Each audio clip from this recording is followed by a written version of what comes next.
आज हामीले कोपिला नानासँग सिस्नो पकाइरहेका छौं। पाक्नु लागेको हो नाना? अब पाकेको हो। आहा, कहाँबाट ल्याउनु भयो? बारीबाट। कसको बारी? हरिमायाको। ए, आज धेरै समयपछि खान पाउने भयो।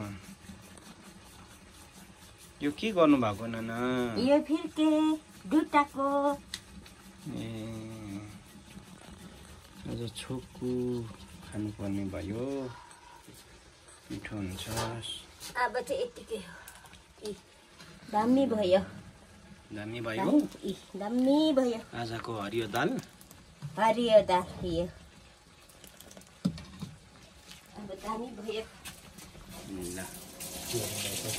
ल हजुर, आज हामी लभिजम किचन 5 थरमा चाहिँ सिस्नो र ढेँडो खाँदैछौँ। एकदम दामी बनाउनु भएको छ हाम्रो कपिल माया मम्मीले। यो चाहिँ अर्ग्यानिक सिस्नो हो, आगो र चुल्हामा बनाएको सिस्नो। मलाई सूर्य सरले सिकाउनु भएको छ एकदम स्वादका साथ खानलाई। कस्तो राम्रो। आज घाम लागेको थियो, घाम लागेको बेला सिस्नो एकदम दामी हुन्छ। धेरै रोगहरु जाति हुन्छ के? यो त दबाई हो नि बाबा। क्यान्सरहरु पनि त कन्ट्रोल गराउँछ नि। अहिले हामी प्रत्येक हप्तामा एकचोटि चाहिँ पहिलाचोटि प्रवर्तन दिनु त कस्तो दामी बनाउनु रहेछ। दालमा लाउनु, दामी भएछ।